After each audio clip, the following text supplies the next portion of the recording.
Assalamualaikum warahmatullahi wabarakatuh. Saya Tiara Rahayu dengan NPM C10190206. Di sini akan mempresentasikan sebuah analisis fundamental pada PT Industri Jamu dan Farmasi Sidomuncul Tbk. Yang pertama ada analisis ekonomi.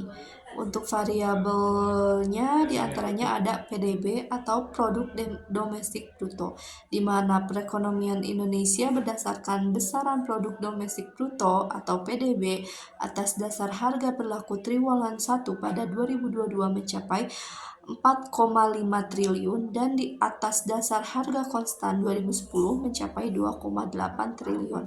Ekonomi Indonesia triwulan 1 2022 terhadap triwulan 1 2021 tumbuh sebesar 5,01%. Dari sisi produksi, lapangan usaha transportasi dan pergudangan mengalami pertumbuhan tertinggi sebesar 15,79%. Sementara dari sisi pengeluaran, komponen ekspor barang dan jasa mengalami pertumbuhan tertinggi sebesar 16,22%. Untuk ekonomi Indonesia triwulan 1 pada periode 2022 terhadap triwulan sebelumnya mengalami kontraksi pertumbuhan sebesar 0,96%. Dari sisi produksi, kontraksi pertumbuhan terdalam terjadi pada lapangan usaha jasa kesehatan dan kegiatan sosial sebesar 16,54%. Dari sisi pengeluaran, komponen pengeluaran konsumsi pemerintah atau PKP mengalami kontraksi pertumbuhan terdalam sebesar 50,54%. Selanjutnya ada dari variabel inflasi. Sejak Januari 2022 lalu, inflasi menunjukkan tren yang terus meningkat hingga akhir tahun seiring dengan kenaikan harga-harga komoditas energi dan pangan dunia, serta gangguan rantai pasokan. Kenaikan inflasi yang cepat terutama didorong oleh kenaikan harga makanan, minuman, dan tembakau. Akibatnya, sejumlah perusahaan Fast Moving Consumer Good atau FMCG mulai menaikkan harga jual produk di tengah kenaikan harga bahan baku yang mempengaruhi daya beli masyarakat untuk mendorong penjualan di pasar domestik. Perseroan lebih terfokus pada program pemasaran dan promosi baik offline maupun online yang dapat langsung dirasakan oleh konsumen seperti trade promo, produk bundling, dan diskon. Perseroan meningkatkan penjualan di online channel dengan mengoptimalkan utilitas media sosial sebagai media pemasaran produk, sehingga produk yang dipasarkan dapat langsung mengenai sasaran dan target pasar yang dituju.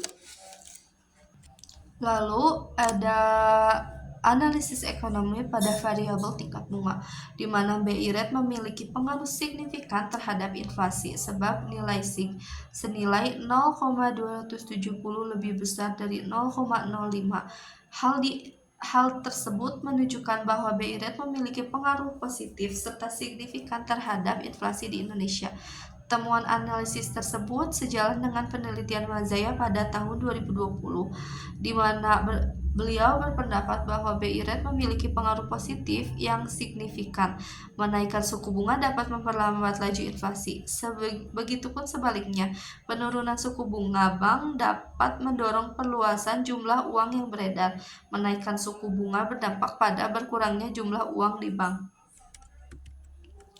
Lalu ada analisis industri, di mana analisis industri merupakan salah satu bagian dalam analisis fundamental, yaitu analisis industri biasanya dilakukan setelah melakukan analisis ekonomi. Dalam analisis industri, investor mencoba membandingkan kinerja dari berbagai industri untuk mengetahui jenis industri apa saja yang memberikan prospek paling menjanjikan atau sebaliknya. Untuk analisis industri yang pertama ada life cycle, di mana PT Sidomuncul bermula dari sebuah industri rumah tangga pada tahun 1940 yang dikelola oleh Ibu Rahmat Sulistyo di Yogyakarta. Di mana banyaknya permintaan terhadap kemasan jamu yang lebih praktis, beliau mendorong produksi jamu dalam bentuk yang praktis atau serbuk.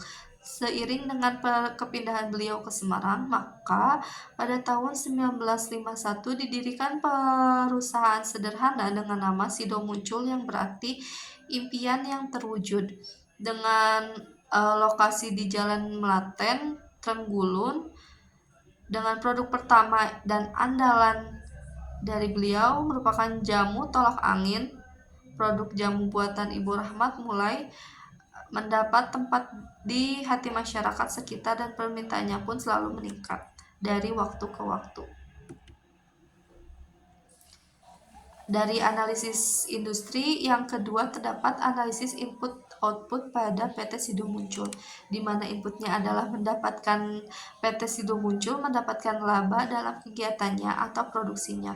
PT Sido Muncul untuk mengejar kesuksesannya berupaya agar produk yang dibuat terus laku di pasaran dengan selalu melakukan inovasi dalam berproduksi dan tetap berkualitas tinggi sehingga produk yang dijual akan terus mendatangkan keuntungan.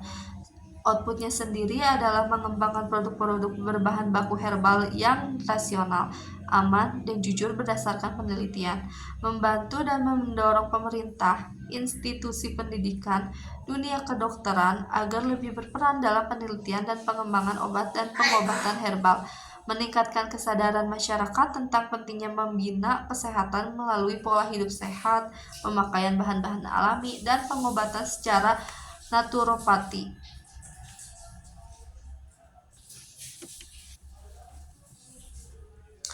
Lalu ada hubungan industri dengan ekonomi pada PT Sido Muncul, di mana PT Sido Muncul akan menghadapi tantangan yang lebih berat di tahun 2020, mengingat pertumbuhan ekonomi domestik masih dibayang-bayang ketidakpastian kondisi global.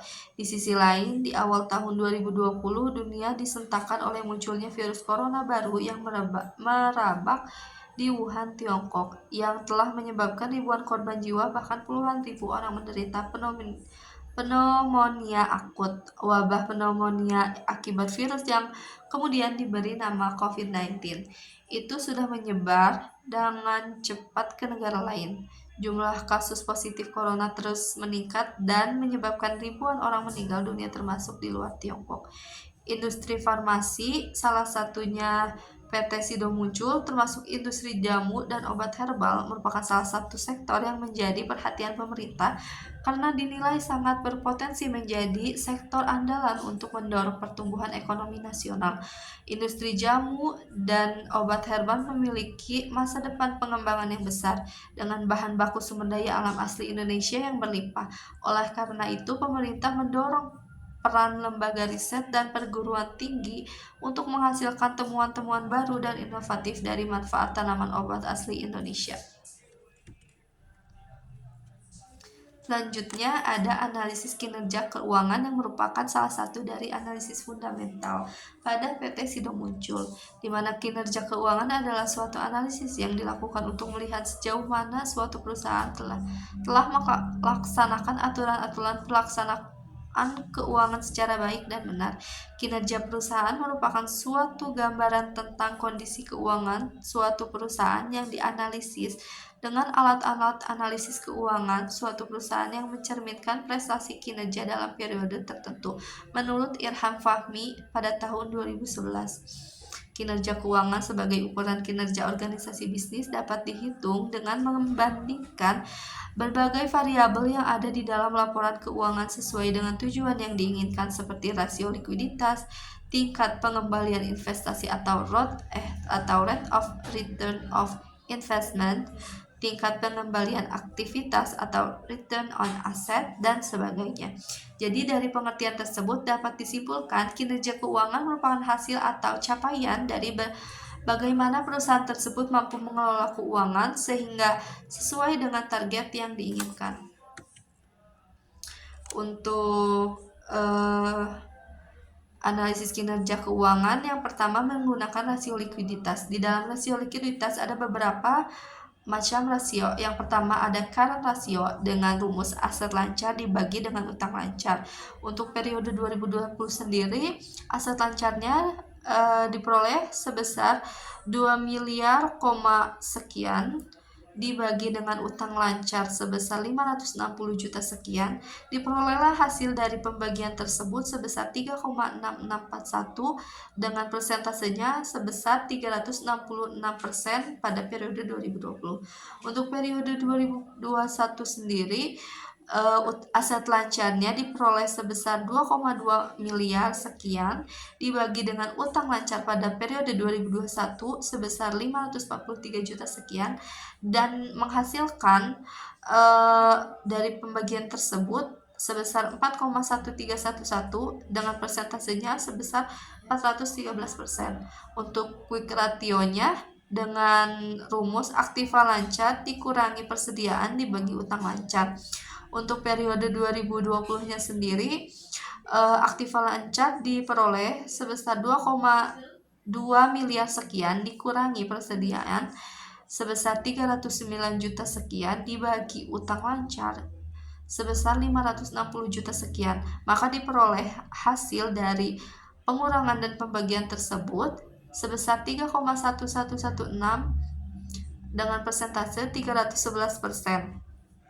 Untuk periode 2021-nya sendiri, aktiva lancarnya sebesar 2 miliar, 2 sekian dikurangi persediaan sebesar 454 juta sekian dibagi dengan utang lancarnya sebesar 543 juta sekian, diperoleh hasil sebesar 3,2941 dengan persentase 329%.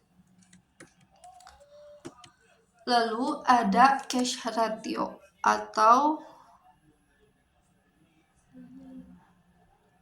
cash ratio, di mana rumusnya itu kas ditambah sekuritas dibagi utang lancar. Untuk periode 2020 sendiri, kasnya diperoleh sebesar 1 miliar sekian ditambah sekuritas sebesar 1 miliar 500 juta dibagi utang lancar sebesar 560 juta sekian, menghasilkan 4,5210 dengan persentase 452%.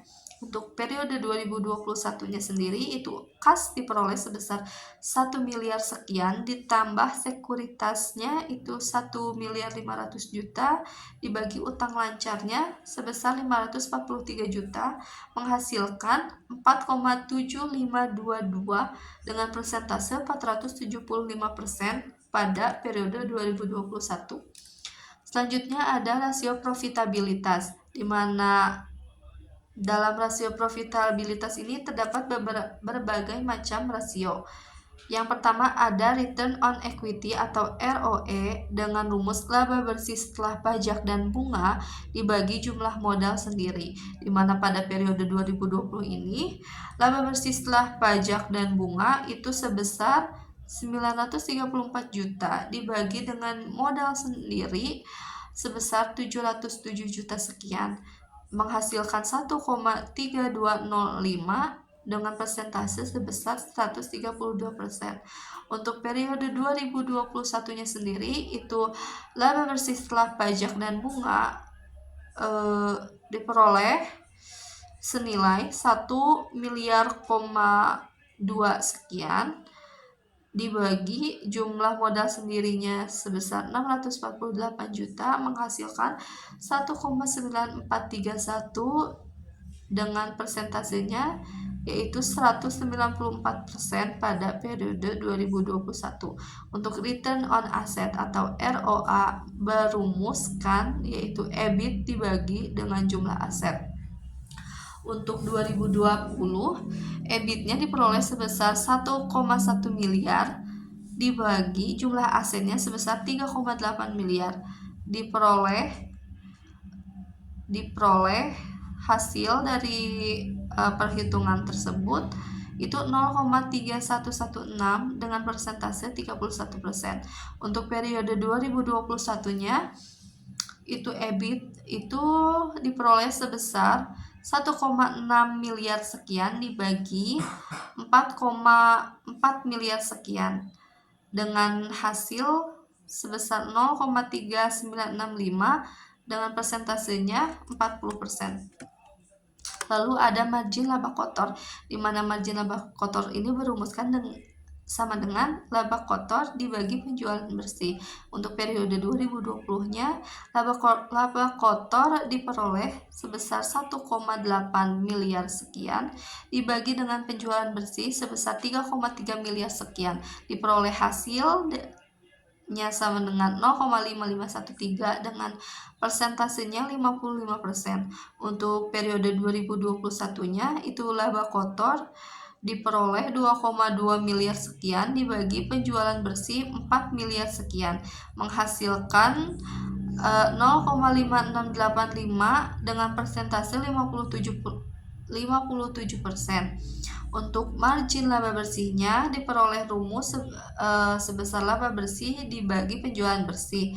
Untuk periode 2020 sendiri, laba bersihnya diperoleh sebesar 934 juta dibagi penjualan bersih pada periode 2020 sebesar 3,3 miliar sekian, menghasilkan 0,2800 dengan persentase 28%.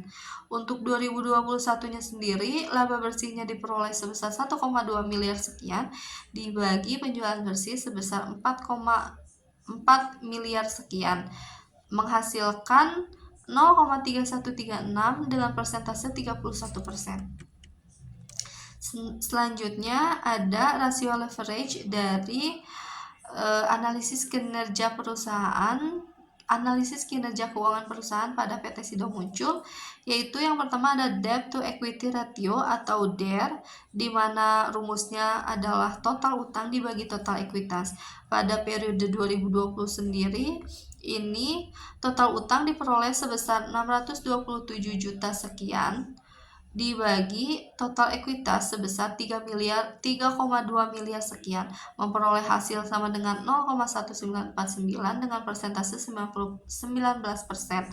Untuk periode 2021-nya sendiri, ini total utangnya diperoleh sebesar 597 juta sekian dibagi total ekuitas itu 3,4 miliar sekian dengan hasil 0,1722 dengan persentasenya itu 17%. Untuk debt to total asset ratio atau DTA diperoleh rumus total utang dibagi total aset, di mana pada periode 2020 total utangnya sebesar 627 juta sekian dibagi dengan total aset sebesar 3,2 miliar sekian, diperolehlah nilai sebesar 0,1949 dengan persentase 19%. Untuk pada periode 2021-nya itu total utang diperoleh sebesar 597 juta sekian dibagi dengan total aset pada 2021 itu 4 miliar sekian dengan hasil 0,1469 dengan persentase 15%. Lalu ada long term debt to total equity ratio, di mana LTDER ini merumuskan total utang jangka panjang dibagi total ekuitas. Pada periode 2020 diketahui si total utang jangka panjangnya itu bernominalkan 560 juta sekian dibagi dengan total ekuitas sebesar 3,2 miliar sekian, memperoleh hasil sebesar 0,1738 dengan persentase itu sebesar 17%. Untuk periode 2021-nya total utang jangka panjangnya itu diperoleh sebesar 543 juta sekian dibagi dengan total ekuitas sebesar 3,4 miliar sekian dengan diperolehlah hasil dengan nilai 0,1565 dan persentasenya adalah 16%. Lalu ada rasio aktivitas, di mana rasio aktivitas pun terdiri dari beberapa rasio. Yang pertama diantaranya perputaran piutang atau receivable turnover ratio, berumuskan penjualan bersih dibagi rata-rata piutang dagang, di mana pada periode 2020 ini penjualan bersihnya bernilaikan 3,3 miliar sekian dibagi dengan rata-rata piutang dagang itu sebesar 331 juta. Diperolehlah hasil 10,0501. Untuk periode 2021-nya sendiri itu penjualan bersihnya sebesar 4,4 miliar sekian dibagi rata-rata piutang dagangnya itu sebesar 332 juta sekian. Diperolehlah hasil senilai 12,1103. Lalu ada rata-rata pengumpulan piutang atau receivable collection period. Pada rumus yaitu 365 hari per tahunnya dibagi rasio perputaran piutang. Untuk periode 2020 ini 365 dibagi rasio perputaran piutangnya sebesar yang diketahui pada rasio sebelumnya, yaitu perputaran piutang pada periode 2020 sebesar 10,0501 menghasilkan 36,3181 yang bisa dibulatkan menjadi 36 kali. Jadi pada periode 2020 ini rata-rata pengumpulan piutangnya itu sebanyak 36 kali. Sedangkan pada periode 2021-nya itu bisa dilihat rata-rata pengumpulan piutangnya itu sebanyak 30 kali pengumpulan piutang. Karena dari perhitungannya yaitu 365 hari dibagi rasio perputaran piutang pada periode 2021 sebesar 12,1103 itu senilai 30,1396 yang dibulatkan menjadi 30 kali perputaran. Yang selanjutnya ada perputaran persediaan, di mana berumuskan harga pokok penjualan dibagi dengan rata-rata persediaan. Untuk periode 2020 itu harga pokok penjualannya itu sebesar 1,4 miliar dibagi dengan rata-rata persediaan sebesar 309 juta sekian, menghasilkan nilai sebesar 4,8360.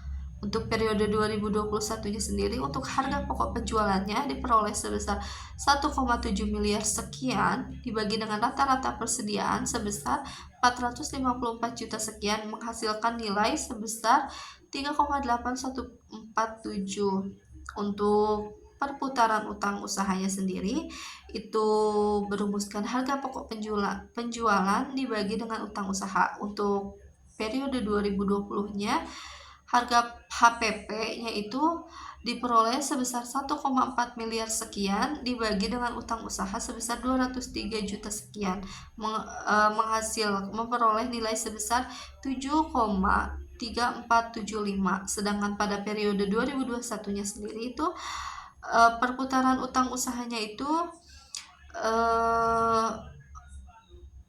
sama dengan harga pokok penjualannya sebesar 1,7 miliar dibagi utang usahanya sebesar 188 juta dengan menghasilkan nilai 9,1958. Lalu selanjutnya ada rasio perputaran total aset atau total asset turnover. Berumuskan yaitu penjualan bersih dibagi rata-rata total aset, di mana pada periode 2020 sendiri itu penjualan bersihnya diperoleh senilai 3,3 miliar sekian dibagi dengan rata-rata total aset dengan nilai 3,2 miliar sekian sehingga menghasilkan nilai sebesar 1,0353. Dan pada periode 2021-nya sendiri itu penjualan bersihnya sebesar 1,2 miliar sekian dibagi dengan rata-rata total aset itu sebesar 4,4 miliar sekian dengan nilai sebesar yang diperoleh sebesar 0,3099. Mungkin sekian presentasi yang dapat saya sampaikan. Untuk kesimpulannya, untuk kesimpulan pada analisis kinerja keuangan PT Sido Muncul untuk rasio likuiditas pada current ratio dari periode 2020 sendiri itu 2020 ke 2021 itu mengalami peningkatan persentase yang asalnya 366% naik menjadi 413%. Begitupun dengan quick ratio dari periode 2020-nya itu sebesar 311% naik menjadi 329%. Sedangkan pada cash ratio itu mengalami kenaikan juga sebesar dari tahun 2020 ke 2021 dari 452% ke 475%. Untuk rasio profitabilitas pada ROE-nya itu juga sama mengalami kenaikan dari 132% ke 194%. Untuk ROA-nya sendiri itu pada 2020 ke 2021 itu juga sama mengalami kenaikan dari 31% menjadi 40%. Untuk margin laba kotornya sendiri pun sama mengalami kenaikan dari periode 2020 sebesar 55% ke periode 2021 menjadi 57%, naik sebanyak 2%. Untuk margin laba bersihnya sendiri itu sama mengalami kenaikan juga pada periode 2020 sebesar 28% dan pada periode 2021 menjadi 31%. Untuk rasio leverage-nya pada DER-nya itu mengalami penurunan dari 2020 ke 2021 sebanyak 2%. Sedangkan untuk DTA-nya itu juga mengalami penurunan persentase dari 20 ke 2021 itu sebanyak 4%. Untuk LTDER atau long term debt to total equity ratio itu mengalami penurunan juga dari 2020 ke 2021 itu mengalami penurunan sebanyak 1%. Untuk rasio aktivitasnya sendiri pada periode 2020 ke 2021 itu mengalami kenaikan dari 10 kali perputaran piutang ke 12 kali perputaran piutang menjadi berarti naik sebanyak 2 kali perputaran piutang dari periode 2020 ke 2021. Untuk rata-rata pengumpulan piutang itu mengalami penurunan dari 2020 ke 2021 sebanyak 6 kali perputaran 6 kali pengumpulan piutang. Sedangkan perputaran persediaannya itu juga mengalami penurunan sebesar 1, sekian dari 2020 ke 2021. Untuk perputaran utang usahanya sendiri itu dari 2020 ke 2021 mengalami kenaikan sebesar 2, sekian.